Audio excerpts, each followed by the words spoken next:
Quoi surveiller à la bourse en avant-marché vendredi 8 août 2025? Là, je regarde un peu les indices. Hier, on était au beau vert, puis pas à peu près, et ça a viré de bord pendant la journée.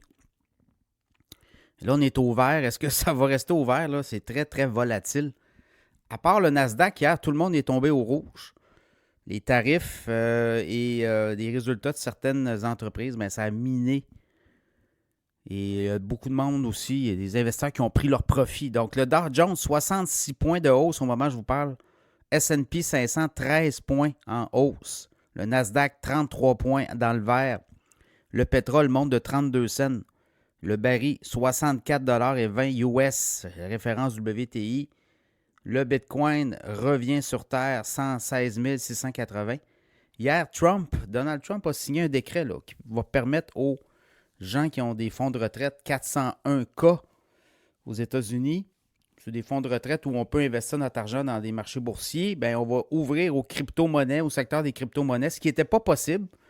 Ce qui est le cas au Canada, hein, quand vous avez des REER, vous pouvez investir dans des ETF Bitcoin sans problème, ou des entreprises qui font le minage de crypto-monnaies. Mais aux États-Unis, c'était interdit tout ça. Et là, on ouvre ça. C'est un marché quand même de, on dit, 12 000 milliards de dollars d'actifs sous gestion. Donc, c'est des gens qui vont pouvoir éventuellement choisir des ETF, des compagnies à la bourse qui sont impliquées dans le secteur de la crypto-monnaie. Donc, voilà, ça ouvre quand même un marché important là, de l'épargne au secteur des crypto-monnaies. Donc ça pourrait avoir un impact. Ça va avoir un impact à moins long terme, on va le voir aussi. Donc ça, je regarde l'once d'or, monte de 3,80 à 3 398,70. Le Hang Seng du côté d'Hong Kong baisse de 222 points, 24 858. Du côté de l'Europe, ça a monté une bonne partie de la journée, mais là, ça semble descendre, donc baisse de 0,01. C'est pas une grosse baisse quand même.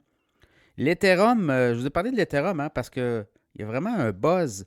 Plus Ethereum et Bitcoin aussi, là, mais l'Ethereum a quasiment atteint les 4000 $ US au cours des dernières heures. Là, on est à 3900. Mais il y a vraiment un mouvement. Donc, l'Ethereum pourrait repartir. Là, il y a Bitmain, une compagnie qui veut devenir... Il y a plusieurs compagnies là, qui veulent imiter MicroStrategy, c'est-à-dire de détenir des Ethereum, des jetons d'Ethereum, comme on veut détenir des jetons de Bitcoin dans le cas de MicroStrategy, on en fait un actif principal. Ben là, il y a des compagnies comme Bitmain et eux aussi là, veulent imiter Stratégie. Donc là, voilà, ça va être à suivre de ce bord-là. Bon, les choses à regarder aujourd'hui, il y a des résultats financiers, là, il y en a pas mal encore. Trump, bon, il y a des tarifs qui rentrent en vigueur. Là, il y a des 40%, 30%, 35%. C'est parti là aussi pour les États-Unis. On dit qu'on va aller chercher 50 milliards par mois de tarifs. Là, on parle quand même de 600 milliards qui vont rentrer dans les coffres de l'État annuellement. C'est quand même du gros stock. Et on dit qu'on pourrait remettre une ristourne aux Américains sur leur rapport d'impôt. Donc là, ça va être à suivre. Là aussi, on va en faire une fierté. Wendy's, baisse de 13 cents en avant-marché, 9,83. Résultat à la baisse, même on révise les guidance, les prévisions. Pinterest, on a manqué la cible hier. Le titre baisse de 4,72 12% de baisse, 34,45. Under Armour aussi, pas facile. Le titre baisse de 1,21 à 5,43. On n'a pas atteint la cible.